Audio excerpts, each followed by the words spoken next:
todos. Bem-vinda, doutora Rosana. Obrigado por ter vindo. Henry. Doutora Vera, principalmente, que é a nossa mainha do Cachoeirinha, que cuida de todo mundo e organizadora do evento. Eu sou o Marcelo, diretor de práticas médicas.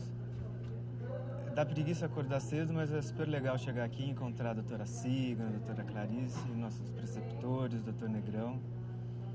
E a gente sempre buscando atualização e prestar melhor assistência. Então vamos chamar a doutora Vera para falar algumas palavras e apresentar os palestrantes. Bom dia, eu agradeço a presença de vocês.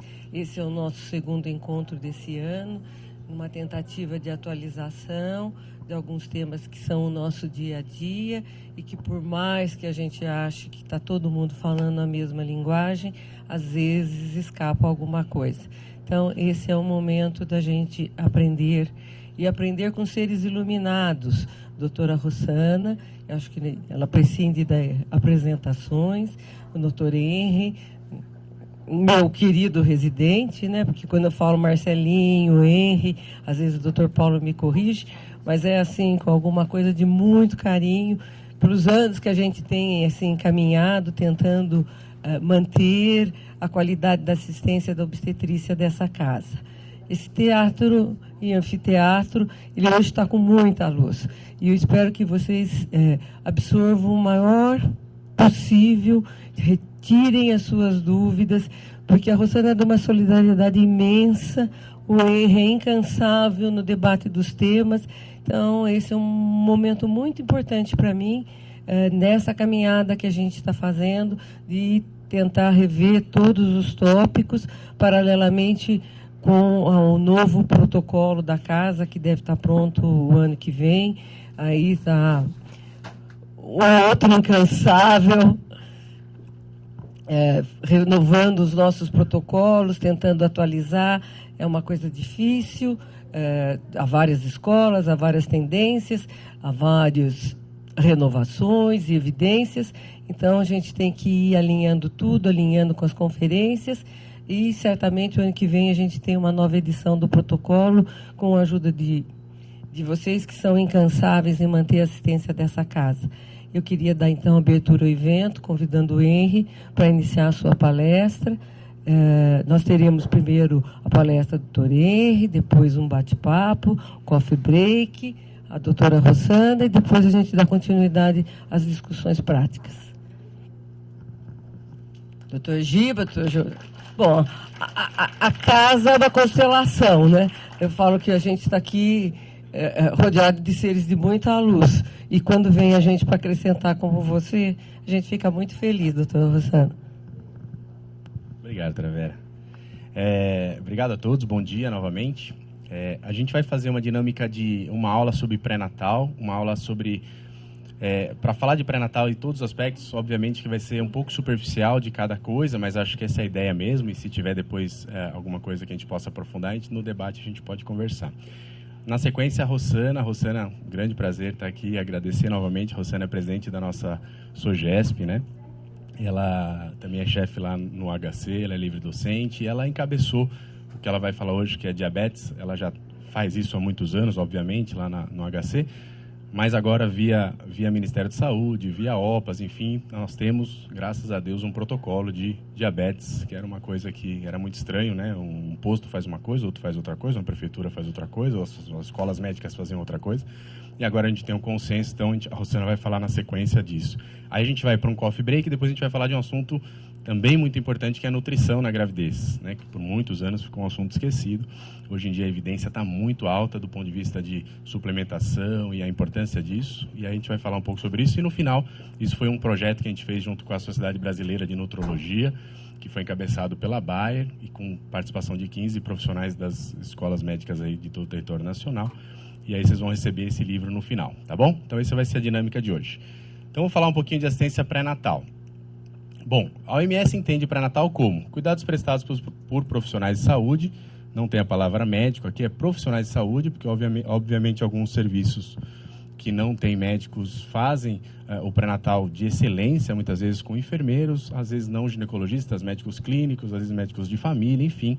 Cada sistema de saúde tem a sua organização, embora todos eles tenham que sim ser qualificados para oferecer essa assistência da melhor forma possível.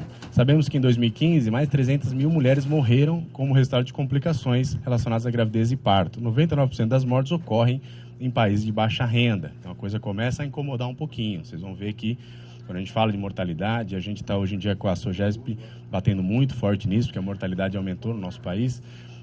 Existem várias falhas básicas na assistência pré-natal, em outras áreas também, como na hora do parto e no pós-parto. E a gente tem que se preocupar com isso e tem que incomodar a gente falar que morrem pacientes nos países de baixa renda muito mais do que nos outros. E são a maioria das mortes evitáveis, né?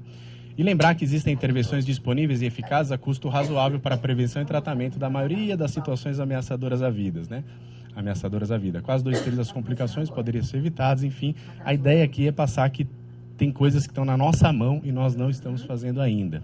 Um exemplo clássico é a prevenção de pré-eclâmpsia, né? Enfim, entre outras coisas. O pré-natal hoje em dia ele deve ser entendido como pré-natal de 12 meses, embora a gente, quando fala, depois na próxima aula eu vou falar de nutrição, a gente estende isso até para os 2 anos de vida, por conta da amamentação e a sua importância. Mas falando do pré-natal, a pré-concepção, um período extremamente importante e muito entendido hoje em dia, do ponto de vista de planejar uma gravidez, do ponto de vista de adequar a paciente em relação às drogas em uso, em relação a patologias evitáveis, etc. O período gestacional propriamente dito e, obviamente, o puerpério, que é um período extremamente importante. Falando em morte materna, as pacientes, a grande maioria delas, vão morrer nessa fase do puerpério, né? E é lá, às vezes, uma área que a gente não dá tanta importância, às vezes não dá orientações adequadas, faz o parto correndo, faz tudo, 2 dias, manda ela para casa, manda ela para a rede, ninguém se preocupa em ver essa paciente uma semana. Enfim, complicações que a gente costuma ver. Vou falar da primeira consulta, e os próximos, acho que 10 slides são da primeira consulta. E não teria como ser diferente. A primeira consulta é a mais importante. É uma consulta de meia hora, de 40 minutos, de 1 hora, se for caso de alto risco, né? A primeira consulta ela é muito importante. É lá que vai ser traçado todo o nosso plano preventivo, terapêutico. Não tem como sair correndo numa primeira consulta. Então, quem vai fazer primeira consulta, as agendas são desenhadas para isso, né? Primeira consulta tem 1, tem 2, tem 3, depois vem mais 12 retorno. A primeira consulta é sempre a mais importante, é quando a gente tem que se dedicar, porque tem oportunidades que, se você não pensa, você não faz diagnóstico, você não faz uma anamnese, você não faz quando ela chega lá com 20, 25 semanas, puta, lembrei que eu tinha que ter feito tal coisa, acabou, perdemos a oportunidade. Então, primeira consulta a gente não pode nunca menosprezá-la. Então, eu dividi em algumas partes. Então, anamnese e exame físico, vou só citando algumas coisas, depois a gente se aprofunda, mas só com o intuito de ver a importância. Então, é um momento ideal para definir condições de saúde, doenças pré-existentes, obesidade, aproveitar para orientar em relação a ganho de peso adequado na gravidez, como que a gente vai abordar essa parte de alimentação, de exercício físico, entre outras coisas, tabagismo incompatível com a gravidez, embora a gente saiba a dificuldade de parar, mas tem que ter uma certa orientação, tem que se pôr ao lado dessa paciente, uso de drogas, medicações em uso, lembrar de suspender drogas completamente teratogênicas ou fetotóxicas.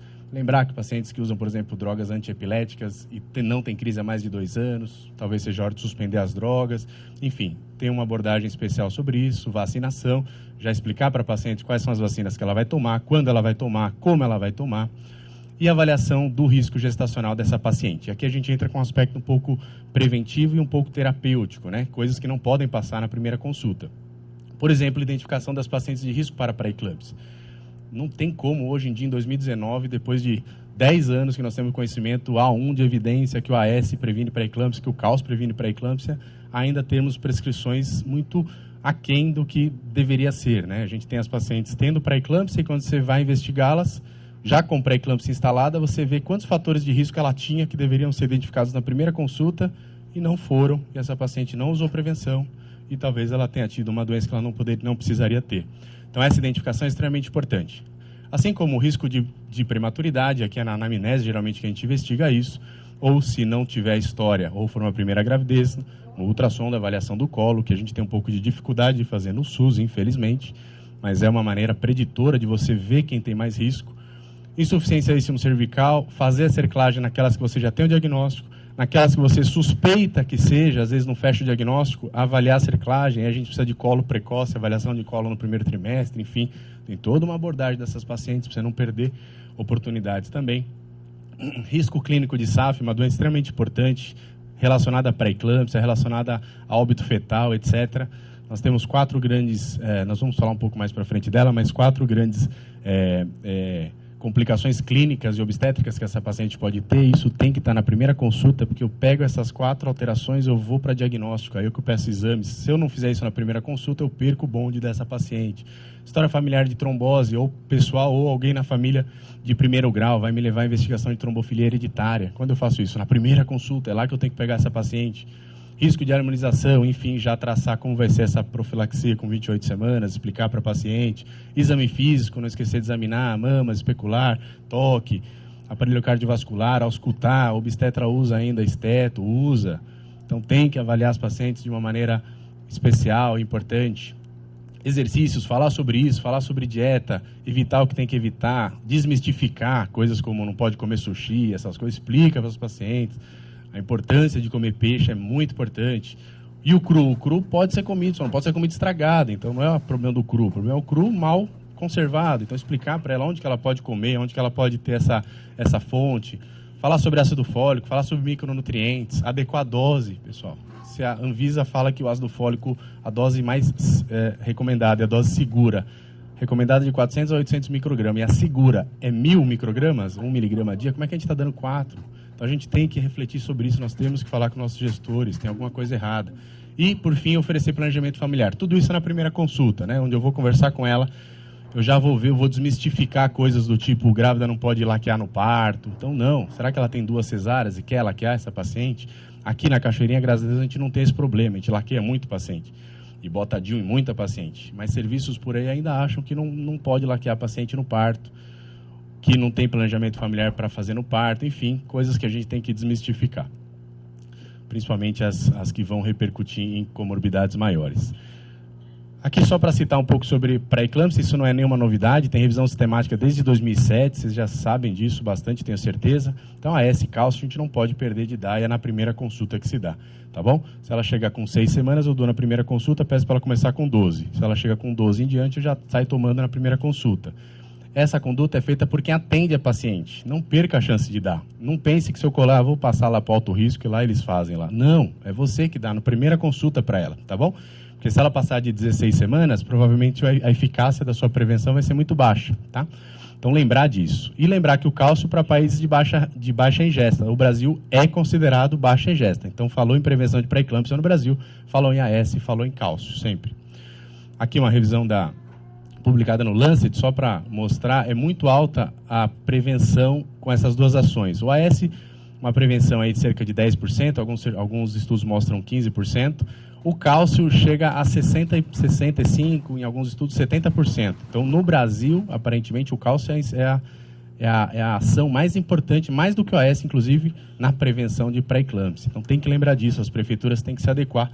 Graças a Deus, aqui na Zona Norte, a gente tem até um folhetinho que você bota lá, você só dá um xizinho, paciente, risco de pré-eclâmpsia, você põe aqui e já dispensa o cálcio. Mas tem prefeituras onde eu moro, por exemplo, Sorocaba, onde não existe cálcio na rede. Então, nós estamos lá uma briga há 2 anos para conseguir o cálcio. Então, isso é muito importante do ponto de vista de saúde pública. Esse é um estudo nacional, embora seja um pouco mais antigo, mas ele mostra muito esse aspecto de inadequação dos micronutrientes, né? Principalmente o cálcio, só para a gente ter uma noção de quanto nossas pacientes ingerem. Então, existe 90% de inadequação ao elemento cálcio, né? Então, o Brasil é de baixa ingesta. A média de ingesta no Brasil é 500 miligramas. Qualquer paciente precisa de 1.000 miligramas, precisa de 1 grama a dia, qualquer gestante. A hipertensa com risco de a grávida com risco de pré-eclâmpsia precisa de 1,5, 2, né? Então saibam disso. Aqui só para não passar também batido por isso, que é a paciente que eu vou dar.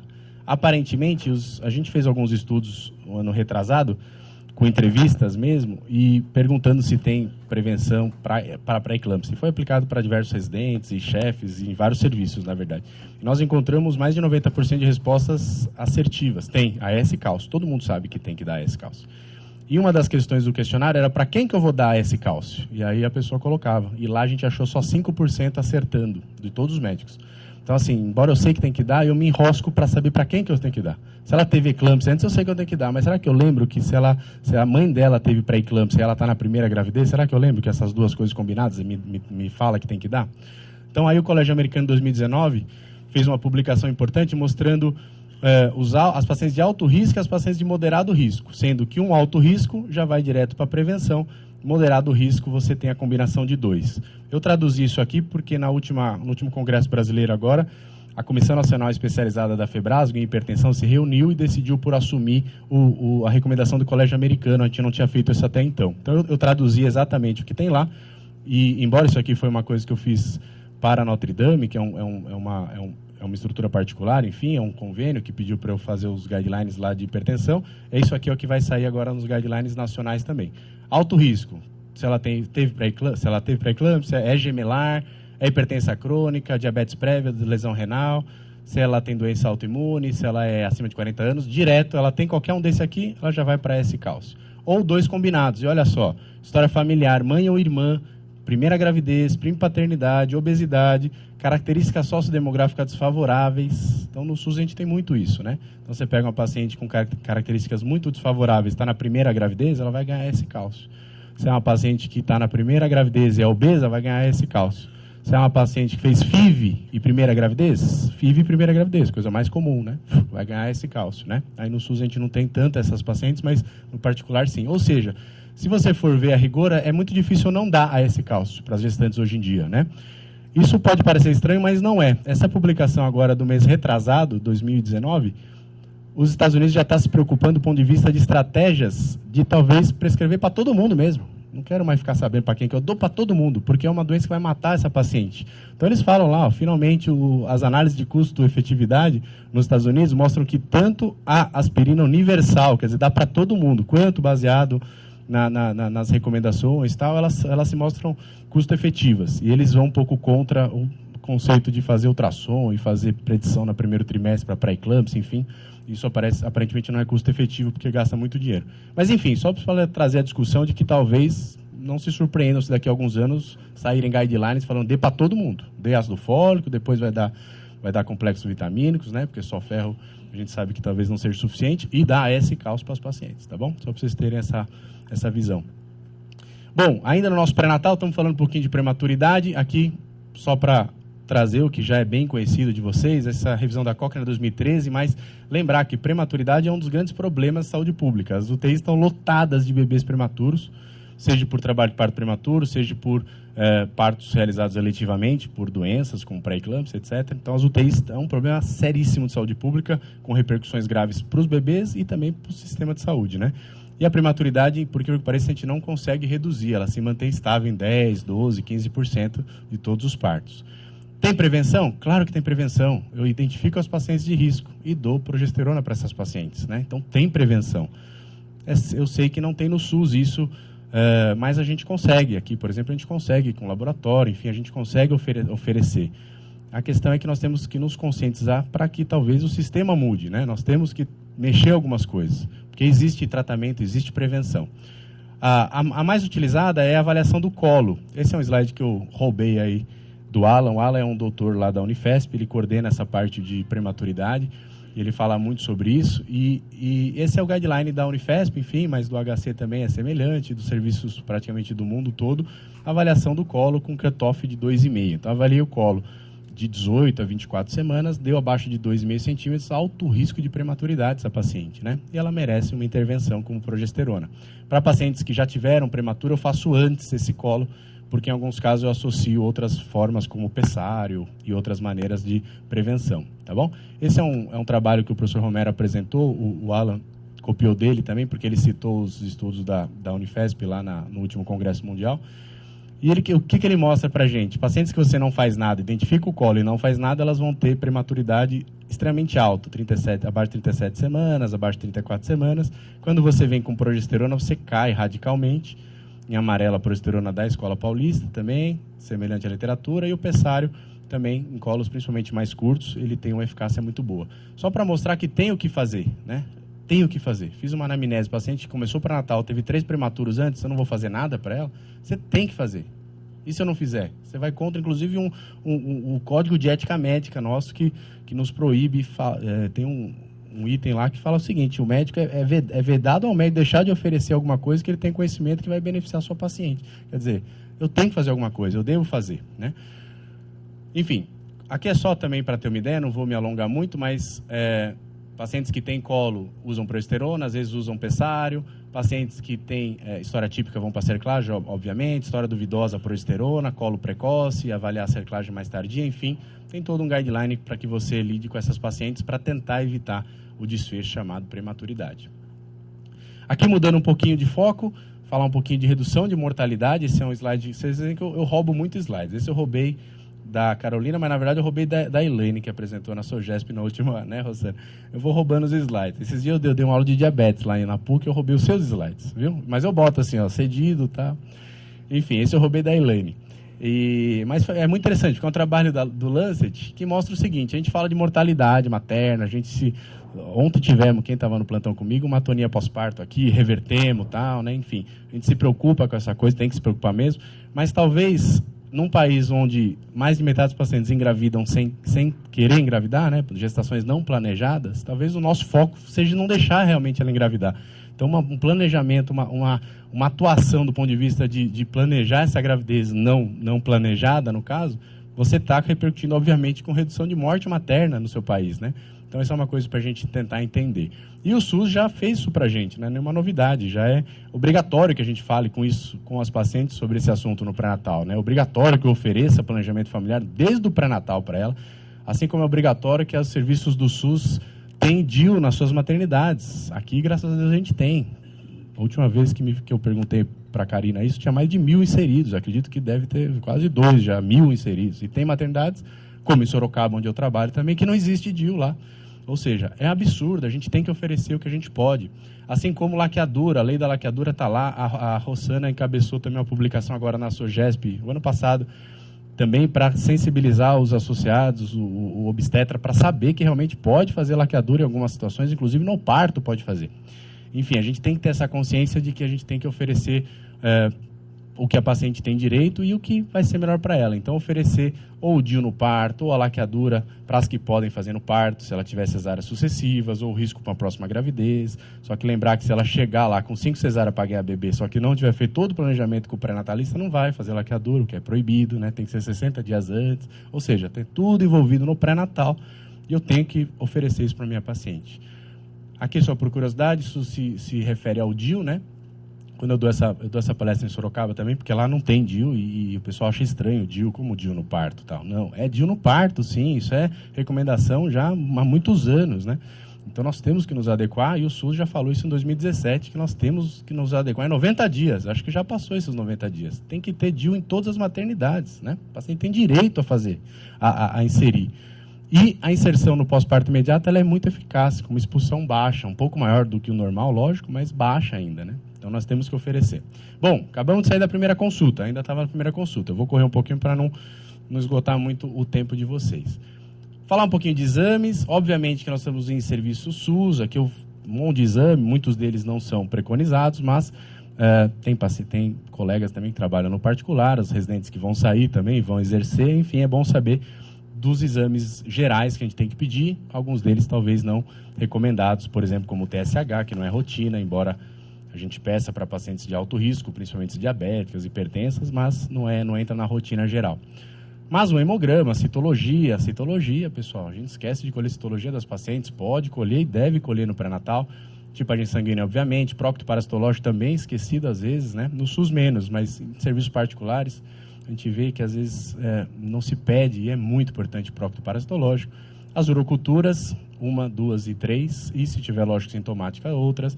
A glicemia, eu não vou entrar nessa seara, porque aí a Rosana vai nadar de braçada com a gente, não vou falar nada de diabetes.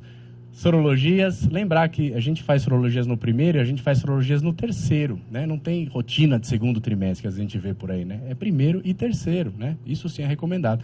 No segundo, alguns exames podem entrar, uma urocultura, um hemograma em alguns casos, mas rotina, primeiro e terceiro trimestre. A questão do estrépito ainda está discutível, muitas prefeituras ainda mantêm. A Prefeitura de São Paulo suspendeu, né? até onde eu sei, não mudou nada, né? Mudou alguma coisa? Não. O Adalberto suspendeu, enfim, com a Secretaria de Saúde e tudo, por uma explicação. A Inglaterra suspendeu há 10 anos já, né? Essa rotina periódica. Alguns serviços não. Tem uma discussão se é bom isso, se é ruim isso. Mas, enfim, ainda muitos assumem que deve ser colhido de 35 a 37 semanas para a prevenção da sepsia neonatal precoce. Quem não colhe, se baseia nos fatores de risco na hora do parto para fazer a prevenção com a penicilina. E exames excepcionais, eletro, eco, raio-x, HB glicada, proteinúria, fundo de olho. Algumas pacientes podem necessitar de exames fora do padrão nosso de rotina. Alguns exames são complementares. E aí, lá na nossa primeira consulta, eu já conversei com a minha paciente. Ela me falou que ela teve trombose. Ou ela teve 3 coisinhas anteriormente em outras gestações. Uma ou mais mortes inexplicadas de fetos morfologicamente normais acima de 10 semanas. Então, óbito fetal sem causa acima de 10 semanas. Lembre-se que 10 semanas é feto, até lá ele é embrião. Então, 10 semanas veio a falecer. Não tinha uma explicação, não tinha... E se for acima de 11, pelo menos onde entraria no morfológico, chegou a fazer um morfológico, ou se era com 20 e 30 e morfologicamente estava normal, ela tem critério de SAF, ela tem que ser investigada. Ou, aliás, esse slide eu roubei da... Esse slide eu roubei de quem? Esse veio do HC também. Eu roubei da Fernandinha. Fernanda Espadoto. A Fernanda coordena trombofilias no HC, então ela deu essa aula, eu roubei o slide dela. Mas, enfim... porque aí fica fácil fazer aula. Roubo daqui, roubo dali. Vamos lá. Então, na primeira consulta, a paciente na minha frente, teve trombose ou não teve? Teve, já vai investigar. Não teve trombose, mas ela teve uma perda de 15 semanas, fez o morfológico, estava normal. Ela tem critério de SAF, essa paciente. Ou ela teve um ou mais partos prematuros abaixo de 34 semanas associado a uma doença hipertensiva. Doutor, tive uma HELP com 30 semanas, tive que interromper. Critério de SAF. Doutor, tive uma pré-eclâmpsia com 32 semanas, o médico precisou induzir o parto. Critério de SAF. Então não pode perder essa paciente. Não dá para ela chegar lá com 40 semanas, com 35 e ter um novo OF, alguma coisa, e alguém falar, mas senhora, ninguém falou nada? Não investigaram nada? Ou mesmo o médico, eu deveria ter investigado. Então essas coisas têm que ser evitadas. Aonde? Na primeira consulta, que você vai ficar 1 hora com ela, você vai esgotar essas coisas. Né? Então a anamnese bem feita. 3 ou mais abortamentos precoces abaixo de 10 semanas consecutivos inexplicados. São também pacientes que você tem que investigar. Se ela se enquadra em algum desses fatores clínicos, a gente vai para os laboratoriais. Antilúpico, anticardiolipina, lembrar que tem que ser acima de 40, e o anti-beta-2 glicoproteína 1, esse aqui com dificuldade, às vezes até em convênio, de liberar, mas nós temos que tentar, tem que liberar, porque é um exame que, se tiver positivo, fecha o diagnóstico. A gente tem que pedir, tem que conseguir ele, tá bom? É difícil, mas tem que conseguir. Por outro lado, se a paciente refere que teve trombose, eu já tinha investigado o SAF nela, mas se ela teve trombose, eu também vou investigar trombofilias hereditárias. E eu só vou investigar nessas situações. Ou ela teve, ou algum parente de primeiro grau abaixo de 50 anos teve. Eu não vou investigar trombofilia hereditária porque ela teve aborto. Não vou gastar dinheiro do sistema com isso. Não, eu vou gastar o dinheiro em outras coisas, né? Até porque os guidelines não falam para eu fazer. Porque algumas pacientes que nunca tiveram trombose e nunca vão ter na vida, se você ficar dosando trombofilia, você vai achar lá umas mutações, isso quer dizer alguma coisa, quer dizer nada. A paciente não tem história, ela não deve ser nem investigada, tá bom? Se você tiver enquadramento nisso aqui, aí a gente vai para as trombofilias hereditárias importantes, tá bom? Não vai também pedir pai 1, pai 2, sei lá os nomes que estão inventando agora. Não tem nenhuma confirmação de que isso seja trombofilia associada a complicações na gravidez. Mas fator 5 de Leiden, sim, as mutações, né? Então, deficiência de proteína S, C, mutação do gene da protrombina, deficiência de entrombina 3 e a hiperhomocisteínemia. Nunca, em hipótese alguma, peçam pesquisa da metileno tetraidrofolato redutase, tá? Isso é um desserviço, é um desconhecimento, né? Essa enzima, ela é mutada em mais de 50% da população geral. Então, não me importa saber quem está mutada, de verdade, não quero saber. Eu quero saber se a paciente tiver essa mutação, algumas delas, principalmente em homozigose, vão ter o que a gente chama de hiperhomocisteinemia. É homocisteína acima de 12. Essas pacientes têm risco de trombose. Tá? Então, o que me importa saber é se ela tem isso aqui. Não importa saber se ela tem mutação da enzima. Isso não, tá bom? E lembrar, já que eu falei disso, que de todas essas aqui, que dão trombose, até aqui eu uso anticoagulante. Aqui não. Aqui eu uso ácido fólico em dose altíssima. O que é dose altíssima de ácido fólico? 4 miligramas, tá? Dose altíssima de ácido fólico. Vamos lá. Então, primeira consulta, algumas armadilhas que eu posso me deparar. Aqui a gente vai falar um pouquinho na próxima aula, que é vitaminas, ácido fólico, eu vou deixar isso mais para frente, mas profilaxia de pré-eclâmpsia. Então, não posso deixar passar uma paciente de grupo de risco ou combinação de grupos moderados. Não posso deixar ela passar sem ter AS cálcio. Eu vou ser corresponsável pela pré-eclâmpsia que ela vai ter. Então, não posso. Isso já é muito conhecido na literatura. O que mais? Profilaxia para prematuridade. Eu tenho que insistir em fazer prevenção de prematuridade em quem tem risco. Histórico familiar de trombose, investigar. Critérios de SAF, investigar. Pacientes que vão usar... Aqui eu só coloquei porque tem uma confusão também. Pacientes que vão ser enquadrados como hipotireoidismo gestacional, subclínico ou clínico, enfim. As doses que nós usamos são doses de 1 a 2 microgramas dia. Então, quando vai medicar um hipotireoidismo, é no mínimo 1 micrograma quilo dia, tá bom? Então, se ela pesa 70, é 70. Se ela pesa 100, é 100, né? Então, a gente vê doses de 12, de 25, que não são eficazes. E aí, quando o FDA classificava lá em A, B, C, D, até 2015, o FDA classificava as drogas em risco A, B, C, D. Era A, tá bom? Quer dizer, é uma droga completamente sem risco. Então, lembre-se que droga sem risco não tem por que eu ficar dando dose baixa ou subdose e trate adequadamente. Aqui, resumidinho, depois a gente vai falar um pouco de vitamina, mas ácido fólico até 12 semanas. De lá em diante, micronutrientes, a não ser que a paciente tenha uma dieta com toda a ingesta de zinco, de selênio, de B12, de C, aí tudo bem, dá sua alimentação para ela. Se ela não tiver, você tem obrigado a fazer reposição de micronutrientes. Eu vou mostrar depois na próxima aula a OMS falando isso e a Cochrane em 2019 falando isso.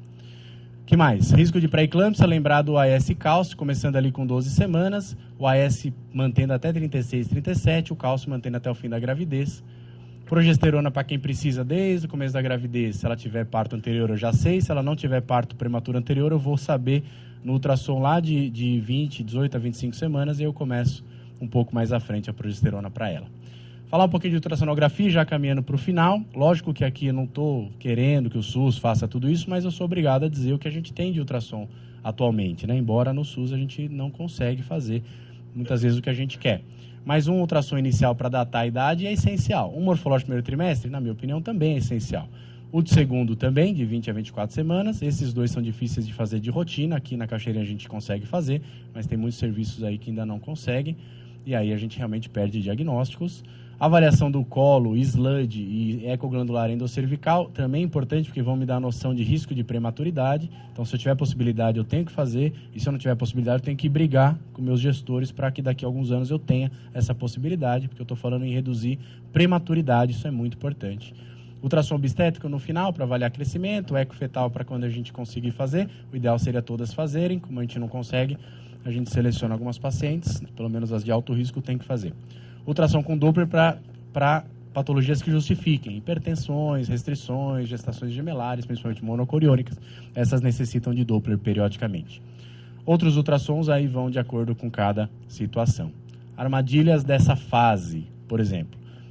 Tem a possibilidade de fazer morfológico, mas eu peço ainda obstétrico com TN. Cuidado, se você tiver possibilidade de morfológico, faço morfológico. Cuidado de não retirar a progesterona se o colo for normal, essa é uma confusão frequente. O paciente tem 3 prematuros, aí você pede um ultrassom de avaliação do colo, vem um colo de 4. Aí ela fala, você é baixo risco. Não, ela já tem um alto risco, né? Então, cuidado para não suspender quando já tem um risco determinado. Outra coisa frequente hoje em dia, prevenção de pré-eclâmpsia. A gente faz AS cálcio para a paciente porque ela tem 200 riscos de ter pré-eclâmpsia. Aí você pede um ultrassom de rotina, o seu colega, sem você pedir, faz o Doppler da uterina e te entrega assim, um laudo dizendo baixo risco de doença hipertensiva. Aí você quer morrer, né? Fala, não é baixo risco, é altíssimo risco. Mas, infelizmente, alguns colegas pegam esse ultrassom e suspendem ou não dão AS porque o meu colega do ultrassom diz que ela é baixo risco. Então, cuidado, o fator clínico ainda é o que a gente está preconizando para guiar essa conduta. E não esquecer de solicitar a avaliação do colo quando tiver possibilidade. As consultas subsequentes, lembrar que desde 2016 a OMS mudou o seu padrão de 4, 6 consultas para 8 consultas mínimas, para você considerar um pré-natal bem feito, se chegar no termo, né? Então, 8 consultas, uma sugestão é de fazer mensais até 30 semanas, quinzenais até 36, semanais até 40 e a cada 2, 3 dias até 41 semanas. E essa é uma sugestão para pacientes de baixo risco, né? As alto risco têm outras individualizações. Algumas confusõezinhas dessa fase. Corticoide, lembrar que apenas se necessário, se tiver uma evidência muito forte de que você possa ter um parto na próxima semana e esse bebê vai nascer abaixo de 34 semanas, você está autorizado a fazer, mas nunca no achismo. É um gemelar, veio aqui no meu pé com dor no pé. Faça um corticoide aí para garantir. Não é assim que funciona, né? um colinho de 1 centímetro, o paciente já teve 5 partos normais, está com um colinho de 1 para 2 centímetros, é melhor fazer. Não é melhor nada. Tem que ter uma forte evidência de que vai nascer esse bebê, porque corticoide não é isento de risco, principalmente se for diabética ou se for hipertensa, tá? Curva glicêmica, não vou nem falar nada, deixa para a Rossana. Aferição da pressão, lembrar que os manguitos têm que ser adequados para o tamanho braquial da paciente, tá bom? Os serviços tem que ter cada serviço tem que ter vários manguitos para cada paciente. Hipotensores em casos de elevação e lembrar de diagnosticar pré-eclâmpsia na suspeita clínica. E aqui eu estou acabando já, lembrar que suspeita clínica, elevação de pressão, ganho de peso, essa paciente está na nossa frente, edemaciando, sintomática, às vezes, pressão subiu um pouquinho, eu tenho que pensar em pré-eclâmpsia, eu tenho que fazer o diagnóstico pré-eclâmpsia. Lembrar que o diagnóstico ele mudou recentemente, então atualizar frente ao diagnóstico, eu não vou entrar nessa área porque eu ia ficar mais 2 horas falando de pré-eclâmpsia, então, mas lembrar que suspeita clínica leva para o diagnóstico, e o diagnóstico hoje em dia são 4 exames, não existe mais rotina, DEG, não, é 4 exames que a gente diagnostica ou não a pré-eclâmpsia, tá bom? E, finalizando, só lembrar vocês e convidando o curso de emergência obstétricas, criado pela Rossana e pela equipe que cuida disso na SOGESP. A gente tem feito isso já há 2 anos, geralmente 1 ou 2 em cada cidade por ano, e já treinamos centenas aí de instrutores. Nós entendemos isso como um caminho importante para reduzir a morte materna no nosso estado, tá bom? Obrigado, agradeço. Depois da Rossana a gente pode tirar as dúvidas se quiser. Obrigadão.